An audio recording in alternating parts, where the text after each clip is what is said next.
The Coffee People podcast is presented by Roastery Coffee Packaging. Roastery is the digital printing company that makes custom printed packaging for coffee products. They create packaging that make even small roasters look like a really big deal. At roastery.com, you'll find out about their fast turnaround time, high-quality product, and low printing minimums. It's what separates them from the rest of the industry. Roastery will quickly become your favorite source for custom American-made product packaging. They work with small, mid, and large coffee roasters, so if you're ready to upgrade your coffee packaging, go to roastery.com to learn more and connect with the team. Link in this podcast's show notes.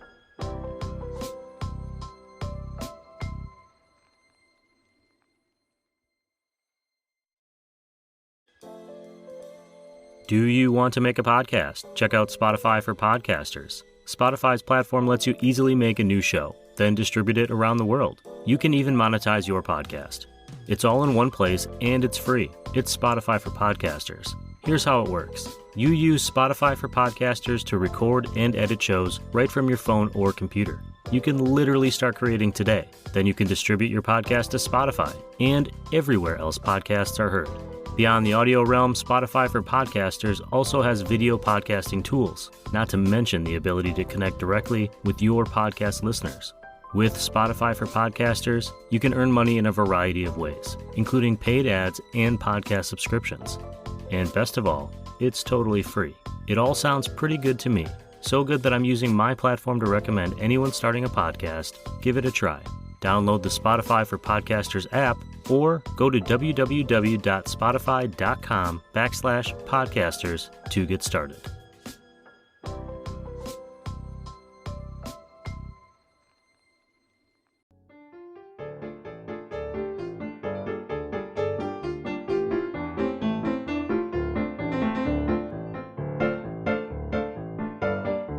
Hey, good morning, everyone. Welcome to the Coffee People podcast, which is part of the Roast West Coast Coffee Network and presented by Roastery Coffee Packaging. If you are roasting coffee and you want to put your perfectly crafted beans into a perfectly crafted package or tin, you're going to want to check out roastery.com.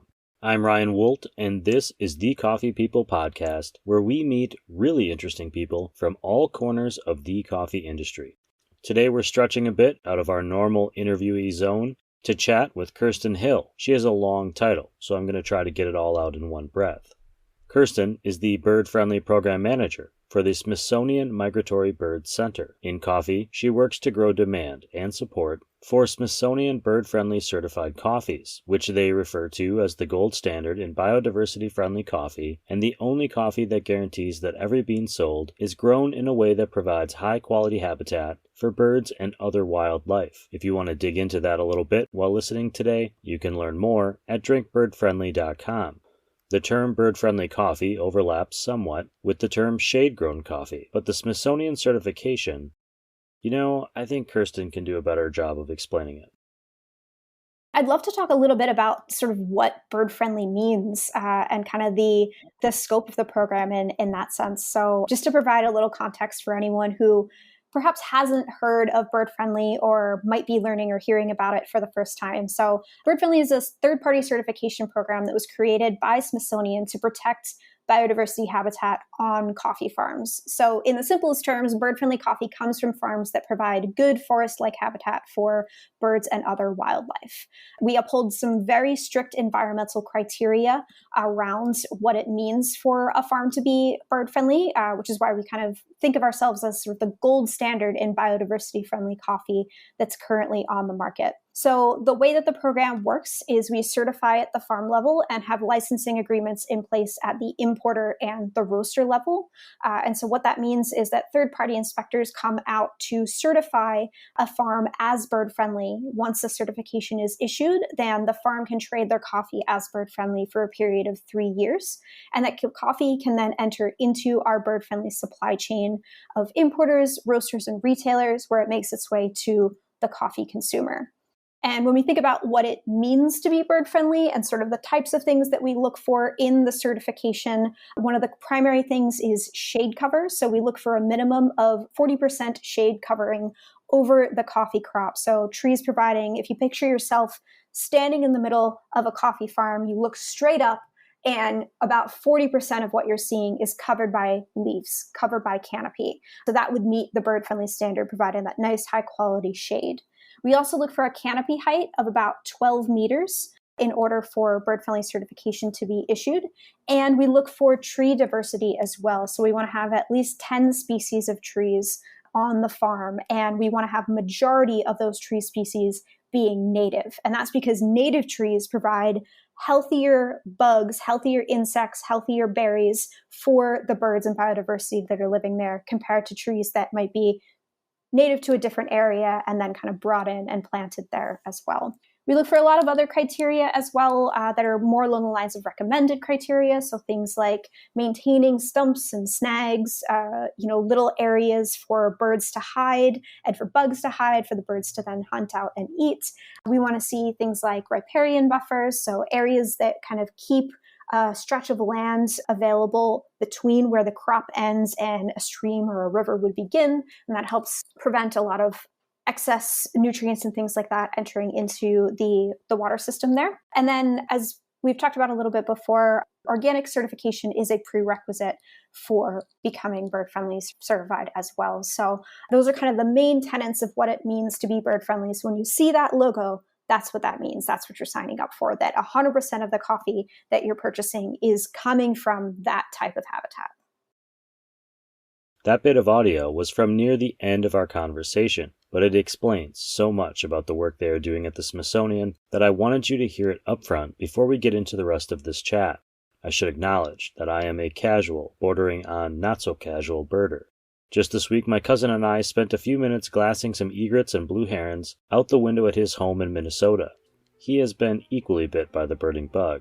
One of my favorite parts about the whole birding adventure is being able to enjoy a cup of great coffee outside while I wait for something interesting to wing into view.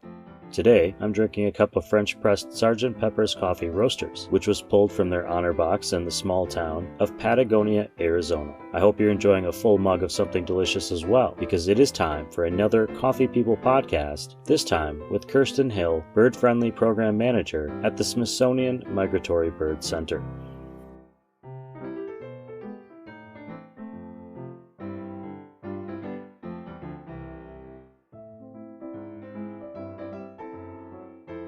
I think it's me. I've had that kind of day where everyone is running a little behind around me. Oh, boy. I spent 3 hours in the car this morning just to get coffee because it was just chaos everywhere. Oh, boy. I'm really excited that you were here on the show, and you come to this show with a different perspective than maybe one of our normal guests. Could you, for me and for everyone who's going to eventually listen to this, let us know what your name is and your job, kind of what your role is in coffee, and where you're located? Absolutely. So my name is Kirstin Hill. I am the program manager for the Smithsonian Bird Friendly certification, and I live in Port Moody, British Columbia, which is just outside of the city of Vancouver. And I did a little bit of research before the show, and I had actually in my notes Vancouver, Washington. So I'm glad that I had asked that or looked that up before we actually chatted, although I just told everyone. I should ask you right at the top, do you have a favorite bird? That's a great question, and one we do get quite a bit. So I would say if I had to choose, I might go with the loggerhead shrike, which is a really interesting little bird that is known for impaling its prey on small spikes and thorns and fence posts and things like that, which I just kind of fell in love with, sort of just the kookiness of that behavior, that really unique behavior in this bird. So they're just kind of these little feisty birds that I said, if I have to pick a favorite, I'm going to go with this guy with this kind of unique behavior for how they kind of impale their prey. I'm going to skip ahead in my thought process here to a question I was going to ask in a few minutes, but based on that, when I think of the Smithsonian, I think of the TV show Bones, but I don't think that's what you guys are doing. That is like my experience with the Smithsonian. What does your organization within the Smithsonian Institute do? Yeah, good question. So I've actually never seen the show Bones, so I'm not sure what I guess they portray as their connection to Smithsonian, but they are a forensic scientist who study murders. Oh, okay. Interesting. Not bird murders. Do they work for the Smithsonian? Yes, they work for the Smithsonian as scientists, and they are brought in as consultants on Washington, D.C. murders. Oh, that's so It's a interesting. very intense show. But the Loggerhead Shrike is not, as far as I know, one of the murderers in the show, but maybe someday. So I'll let you get back to it. What is kind of the role that your organization has within the museum? Yeah, so the Smithsonian Bird Friendly program is part of the Smithsonian Migratory Bird Center. So that is the center in which we are housed. And Smithsonian is a really massive entity. So it consists of 19 museums plus the National Zoo and research institutions and centers that are found around the world. So we at the Migratory Bird Center are actually part of the Smithsonian's National Zoo and Conservation Biology Institute, which is headquartered in Washington, D.C.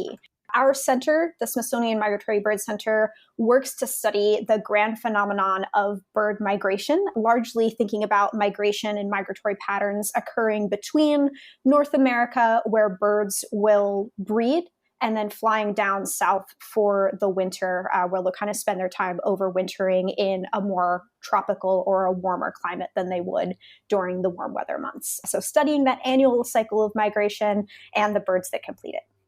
That's shocking how large that is. I didn't realize there was that many museums.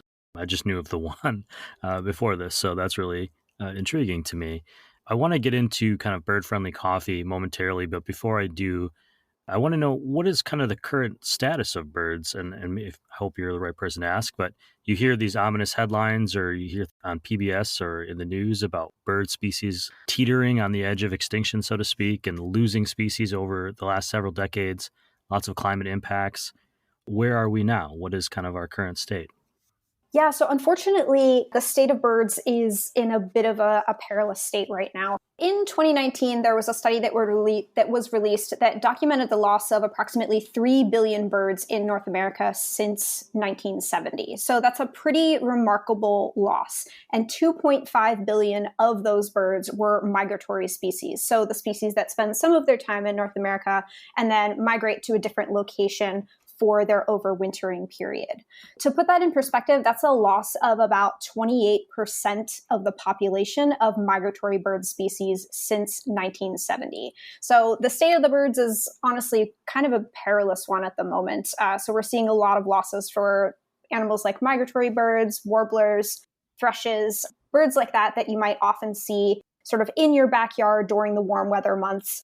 Pretty drastic decline there that we're seeing. So that's one of the things that our program is kind of looking at and studying because a lot of that loss of bird species has to do with habitat destruction. And for migratory species in particular, the interesting kind of question for how do you resolve habitat destruction, how do you restore and conserve habitat for these birds hinges not just on one location like it does for animals that kind of have a home range of maybe a few miles or a few hundred miles even. These birds are moving huge distances, so you're having to protect habitat at different points of that annual cycle of migration. So you want to have habitat protected for them in the areas in which they're breeding, as well as the areas in which they are overwintering and those stopover sites in between. That makes a lot of sense that the travel patterns, where they're going, they've got to be able to stop. It's like me driving across the country. I'm going to stop at a hotel and rest up for the next day, or a campsite, probably more likely. I want to wrap it around a little bit to coffee. So birds and coffee farms, how do they interact? Yeah, so that is actually how we came up with the Bird Friendly program. So we are bird scientists that sort of stumbled our way into coffee. So, we mentioned that study that was talking about the loss of birds since the 1970s. The Migratory Bird Center has been around since the 1990s, and we've had scientists who were studying this sort of decline in bird populations.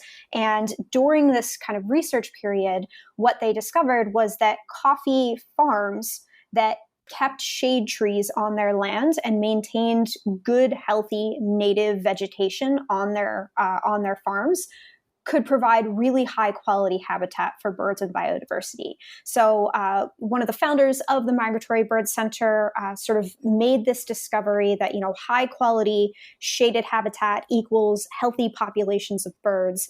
And from there, that's sort of how the Bird Friendly program came to be. So that's kind of our origin story, if you will, is this discovery of good shade, good coffee, good for birds. How do birds provide a value to those coffee farms, those coffee producers? I mean, do they, or is it more of this is for the good of the birds, you should do this? Yeah, actually, birds provide a lot of really important ecosystem services, we call them. So those are things like pollination or seed dispersal. And then another really important one is pest control. So the coffee berry borer is a pretty problematic predator, bug that's a predator to coffee cherries. And one of the things that birds do is feed on these guys. So for some of these birds, if you are, providing a healthy habitat in which they can live sort of on the farm, they're going to be returning the favor by taking care of your coffee berry borer pests and other insects and pests like that for you. At what point did this idea of coffee farms seem to be good for birds, birds seem to be good for coffee farms, we should create a system to reward farmers that are providing this habitat for birds with some sort of seal or some sort of benefit? How did that certification come about? And I'm wondering if you could tell me a little bit about that process of certification. For sure. So it started with that research that was occurring on the grounds. And then from there, we started talking to other folks in the coffee world about what it could mean to create a system that would allow for the preservation of habitat and native shade trees on coffee farms so that it would benefit birds and biodiversity. And the certification sort of evolved from there. So there was an initial Sustainable Coffee Congress that happened in the early 2000s that Smithsonian was a part of, and that kind of paved the way for the creation of the Bird Friendly certification from there. So even though we're still a relatively small certification in the grand scheme of things, we have been around for about 2 decades now. Wow, that's actually much longer than I would have guessed. The Bird Friendly seal, and I just want to read it for everyone. I pulled this from your website, so let me know if I misspeak. But it says that when you purchase Bird Friendly certified coffee or cocoa, you preserve critical habitat for birds and wildlife, fight climate change, protect biodiversity, and support farmers committed to conserving bird and wildlife habitat by farming sustainably, which I think is a pretty big, statement. Yeah. But as a coffee drinker who's not a farmer, do I have a reason to care beyond the fact that it's another certification on the bag? Yeah, so if you are a coffee drinker who is you consider yourself maybe a conscious consumer or someone who cares about the environment, about biodiversity, about conservation, what the Bird Friendly seal does is provide an assurance to you that the 100% of the coffee in that bag, in that cup, in that container is coming from a farm that provides high quality habitat for birds and biodiversity. Bird Friendly coffee is also 100% organic, so it's also guaranteeing that there are no agrochemicals used in the production of that coffee product. So in that sense, if you kind of identify as a conscious consumer, you want to be making purchases that are good for the planet, good for the environment, good for the climate, Bird Friendly is a really good choice for you in that capacity. How does a farm go about getting certified? And, when I think about other certifications like organic, like fair trade, they often come with a fairly heavy expense to get there and a kind of a recurring auditing system. Is it similar with Bird Friendly? Who's absorbing that cost, and what does a farmer have to go through to let people know this is what I'm doing? I'll add to that, organic is a common one that I hear from local farmers in my area in Southern California. They don't have the certification, but they are organic farming, but they can't afford the certification. So how do you manage that?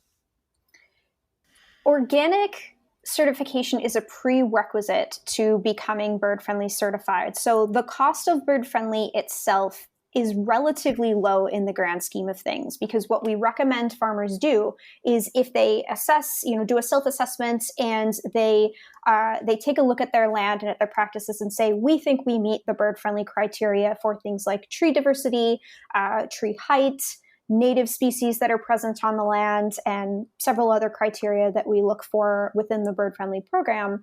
Then what we recommend they do is during their next organic inspection, they couple that with a bird-friendly inspection. So we provide a free training to independent third-party auditors on how to conduct a bird-friendly inspection and what it means. And then those third-party auditors are the ones to perform the inspection on the ground and issue the certification to the producer. Now, bird-friendly certification is valid for 3 years, so it's less of a time commitment and resource commitment than an organic inspection that may occur annually. So that kind of helps with the cost. And really, the only cost to bird-friendly inspection is what the producer and the auditing company negotiate as far as the per diem, or the amount of time it takes the auditing company to come out and perform the inspection. But because we recommend that's coupled with the organic inspection, the cost tends to be quite a bit lower than what you might expect. I feel like this third-party auditor's got it made. They get to walk around coffee farms looking at birds, which sounds fantastic. I'm going to call it early middle-aged gentleman who somehow became obsessed with birds like every other early middle-aged gentleman in the world. And I now own multiple bird books and binoculars, and so that sounds pretty amazing to me. I'm wondering how the coronavirus impacted your organization, kind of the growth and development over the past few years, but also the studies that you guys are doing on migratory birds. How did you continue doing that work over the last couple of years, and what changes have you seen? There was a point where we thought the pandemic might benefit habitats and wildlife, especially early on. Nobody was driving, nobody was out doing things. Has that stayed the same, or has that changed? So like everyone, our program was, of course, affected by COVID and the pandemic. So we did have travel restrictions that were in place, and we were unable to kind of go out into the field for field work and things like that. However, we're fortunate that we do work with folks who are in country and are on the ground and can continue some of the work and research, but there were many areas in which we had to pivot just like everyone else. As far as kind of how our program operations went, unfortunately, we did have many of our producers who were directly affected by COVID through illness and unfortunately death as well, which was a really very sad loss for a lot of coffee growing communities and for our program. So one of the things that we did notice that's very promising, though, is that the Bird Friendly program has really spectacularly rebounded since the pandemic. So while we did see an initial drop in Bird Friendly coffee sales overall that were reported to our program during 2020 and in the early stages of 2021, since then we've had a really strong rebound where there have been a lot of new roasting companies who have joined into the Bird Friendly program, who are beginning to sell new Bird Friendly certified products, and who are, helping contribute to that habitat conservation on coffee farms. I met you briefly at the Specialty Coffee Association Expo and saw your booth and just kind of stopped by to check it out. I'm wondering, how do you get the word out besides industry-related events to people that bird-friendly certification is a thing, they should look for it, wherever they're buying coffee, or what challenges do you face getting that education component out to the consumer? One of the most challenging things for any company or certification or NGO or conservation effort right now is just getting and capturing the attention of your audience. So this is something that we are up against. Everyone on TikTok, everyone on Instagram, everyone who is just clamoring for a little bit of that audience attention to get you to care about something, to want to back it, to want to support it. It's a bit of a tall order. But one of the things that our program has found great success in over the past couple of years is partnering with mission-aligned institutions. So groups like zoos, aquariums, museums, nature centers, universities who share our sustainability values and actively want to be doing things to support conservation. So through many of these relationships that we've sort of cultivated and new relationships that have come about through some of the connections that we've made have really helped us to reach new communities with the Drink Bird Friendly message and to engage new roasters in the Bird Friendly program. So we had a lot of new zoos and aquariums who started to work with our program to bring Bird Friendly to their communities, their cities, their areas, and not just sell the coffee on site, but also share the message about what it means to choose bird friendly as far as the benefits to biodiversity conservation and the benefits to the coffee drinkers, to the climate, to the environment, to everybody. My brain is just going crazy right now thinking, man, if I had a cafe and I was pursuing this avenue, there's so many, I could do bird friendly coffee walks. I could do bird watching events. I can see the branding in my head. So I think the Drink Bird Friendly is a great tagline. Mhm. We jumped right into this conversation about what the Smithsonian's doing and your program and birds. What about you? Do you consider yourself a coffee person? Are you a coffee drinker? I am a coffee drinker. So I have found as I've been working in coffee, my I guess threshold for what makes for a good cup of coffee has been continually getting higher the longer I've been working in coffee. So my table downstairs of all the different things that it takes to make a good cup of coffee in the morning I just keep adding to it with more and more different things to try. So I went from, when I started just, with a French press, now I've got a pour over, I've got a coffee foamer, I've got different origins, of bird friendly coffee in the drawer, ready to try each day. So it's been a really fun journey to get to know the coffee world a lot better and to kind of become a de facto coffee person.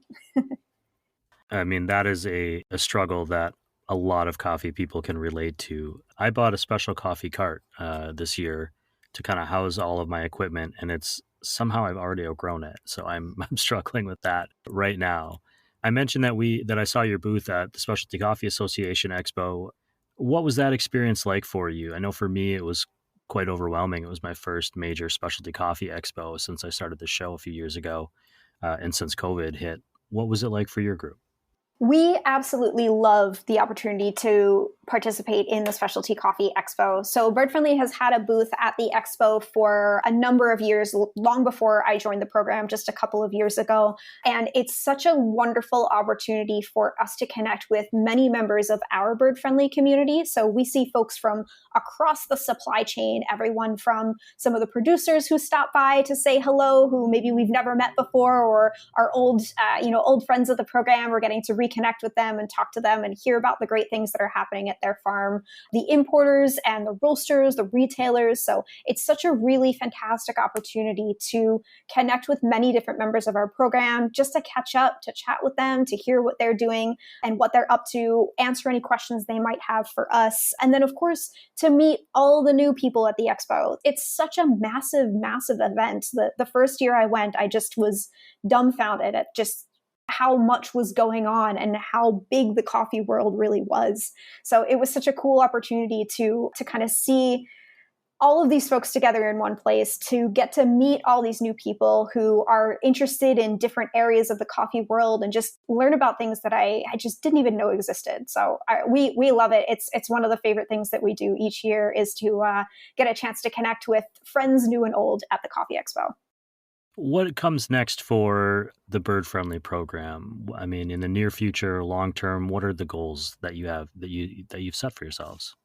Yeah, so one of the big things that we are really interested in doing is continuing to raise awareness on the bird friendly certification. So as we talked about a little bit earlier, we've been around for about a couple of decades now, but really it's only been within the last handful of years that we started doing more active marketing, outreach, and awareness to the coffee community and to coffee consumers about the bird friendly seal and what it means and that we exist. So we want to really be continuing to do that, to build upon the work that we've started. We've seen some really good progress so far just over the last few years in what we've done. So we want to continue to build on that, to grow our community of folks who are involved in the bird friendly supply chain, to continue to spread awareness and raise awareness and really talk about what it means to be Smithsonian Bird Friendly certified, and to get more and more folks involved and engaged in our program, whether they're drinking coffee, growing coffee, importing coffee, roasting coffee. We're open to everybody kind of coming on board and joining our program. How would somebody listening find a bird-friendly coffee near them or available to them? Bird Friendly coffee can be purchased online at our website. So you can go to birdfriendly.si.edu, and that will take you to the Bird Friendly homepage. And from there, we have a buy online portal where you can have Bird Friendly coffee shipped right to your door. If you prefer to buy your Bird Friendly coffee in person in your community, we are found in many different areas. We're not everywhere just yet, so you might not see us at your, big chain grocery stores and things like that. But many natural food stores carry bird-friendly coffee, as well as some birding stores too. So, if you're going to buy some bird seed or a new bird feeder, there's a chance you'll see some bird-friendly coffee on the shelves there. And we have a tool on our website as well that will help you find some of the retail locations where bird-friendly coffee is frequently sold. Sure. And I find that businesses that are selling bird-friendly coffee generally are pretty vocal about it. So if you're following your favorite roasters on social media or wherever, it's likely you'll find that information there too if you're looking for it. I'll close out by asking, when you go to a coffee shop, I'm assuming you're going to go on a birding tour somewhere, let's say South America, and you stop into a great looking coffee shop on the side of the road. What are you going to order? Oh man, that's a tough question. My go-to order this time of year in the warm weather months is to get an iced oat milk latte, and I will get a maple latte whenever they have it on the menu. That's my absolute favorite. One of my favorite drinks that I've ever had is a salted smoked maple latte from Ogawa Coffee in Boston. That's my personal favorite that I've ever had. It was incredibly delicious. It's, not an endorsement from Smithsonian, but just for me as an individual saying I would drink that coffee every day if I could. But yeah, this time of year, I love an iced oat milk latte. I was going to say that sounded very Canadian, and then you threw me when you told me it was in Boston. I really appreciate that you took some time to come on the show and teach me a little bit about the bird friendly seal and what that means. And also just thank you for doing that work. I think it's really important, and it's something that I care about. I would have never thought that it impacted my cup of coffee until, seeing your booth and kind of Googling and learning a little bit more about birds in general. Yeah, thank you so much for the opportunity to connect, Ryan. It's been really great to chat. And that's probably my favorite thing about the Bird Friendly program is that you can picture yourself this time of year, you're sitting, looking out your window, maybe you've got a bird feeder, maybe you're going for a walk in the park and you're enjoying your morning cup of coffee and you see a Baltimore Oriole fly by or a yellow warbler. That individual bird could be benefiting from the coffee that's in your cup, which I think is absolutely incredible. It's not just talking about a species that, you may never see in person or that lives several states or countries away. That individual bird may have just come back up to North America from spending their time over the winter on a coffee farm, and it may be benefiting from the very coffee that's in your cup, which I think is pretty cool.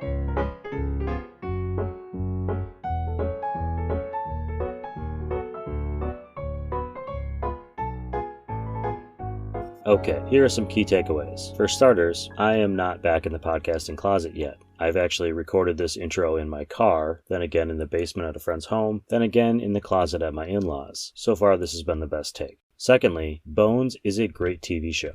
If you haven't seen it, you've got season upon season to catch up on. Drink Bird Friendly is a great motto. I like birds. I like coffee. Why wouldn't I want to drink Bird Friendly? The Bird Friendly certification has been around for a long time, and it is a certification that is dependent on the organic certification. You can be organic and not be bird friendly, but you can't be certified bird friendly without also being organic.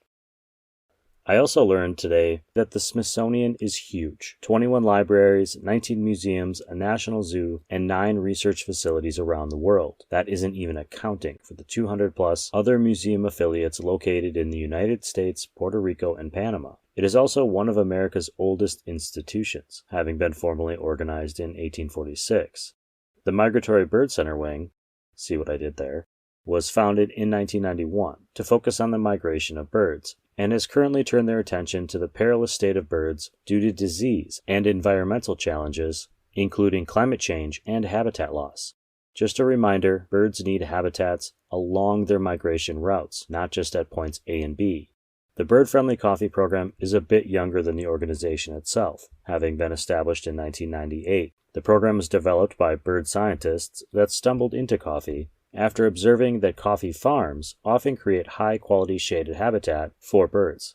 And it isn't a one-sided relationship. Birds eat insects and pests, including the coffee borer beetles, which are the scourge of the coffee farmer worldwide. I hope I used that word right. With the Bird Friendly Certification Program, the team at the Smithsonian are focused on growing awareness, the community of bird-loving coffee drinkers, and encouraging us all to look for the certification as part of being an eco-conscious consumer. On previous episodes of this show, we've talked about certifications and their value. There are a lot of opinions on which are best or most equitable. There is cost associated with being organic or fair trade or bird-friendly, and some farms, especially small ones, who've been on the wrong end of the sea market for generations, may not be able to afford them. That doesn't mean that they aren't eco-friendly farms, but it doesn't mean that they are either. Certifications generally serve as a tool for us consumers to try and make educated decisions. I didn't know that all bird-friendly coffees were also certified organic. Now, when I'm picking up a bag at my local roasters, I'll have that info in my coffee shopping toolbox. Finally, I did spend 3 hours in the car hunting down coffee. A combination of rain, traffic, and closed cafes did me in. However, in the end, as it always does, it worked out. I spent a lovely hour at Lucky Coffee in Poway, California, chatting with former guests of this show and owners Tom and Katie, learning how things have gone in their first year of business, and even being the recipient of an impromptu piano concert. We mentioned a lot of various websites and links today. The big one is drinkbirdfriendly.com. You can find that one and all the rest, including that original interview I did with Tom and Katie at Lucky Coffee, in this podcast's show notes, or in the newsletter that goes with the pod, found at roastwestcoast.com. While you're there, please sign up for the newsletter so you don't miss any of these interviews or our Coffee Smarter education shows. Thanks to everyone who does. This show continues to be free because listeners and readers sign up for that newsletter. And of course, with the support and help from our great sponsors, like Roastar Coffee Packaging. Our presenting sponsor prints coffee packaging and focuses on building relationships with coffee brands of all sizes. Learn more at roastar.com. Our other coffee industry partners are here to uplift the coffee community generally, which is just awesome. Not to mention, they help us all get a little bit coffee smarter and are often the ones providing me with the coffee that fuels this show. They include Coffee Cycle Roasting, Ignite Coffee Company, Maria Coffee, Cape Horn Coffee Importers, Zumbar Coffee and Tea, Ascend Coffee Roasters, Moster Coffee Company, Steady State Coffee Roasting, San Franciscan Roaster Company, Crossings Coffee, Acento Coffee Roasters, Camp Coffee Company, Civets Roasting Machines, First Light Coffee Whiskey, and Hasea Coffee Source. Coffee People is off next week. I'll be airing one of our classic episodes as we've crossed the halfway point of Season 8. If you're only looking for that newness, we'll be back the following week to talk sustainability and packaging with Roastar's Danielle Toby. This Coffee People podcast is part of the Roast West Coast Coffee Network. And this show has been written, produced, and recorded by me, Ryan Woldt. I hope this episode has found you happy, healthy, and with at least a thread of sanity left, enabling you to make it through the day. Always tip your baristas, and be sure to drink good coffee.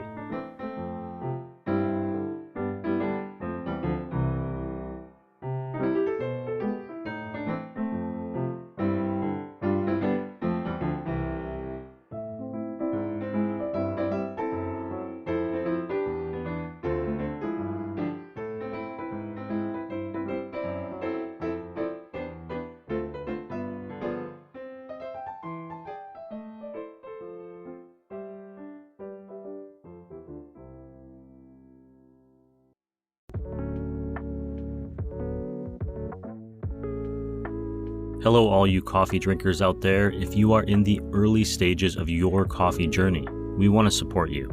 Season 2 of the Coffee Smarter Education podcast is now underway. The first episode on blade versus burr grinders is already out. If you want to brew a better cup of coffee at home, search for Coffee Smarter on your favorite podcasting platform and hit the follow or subscribe button. Or just go to roastwestcoast.com and sign up for the newsletter, and we'll send it to your email every single week.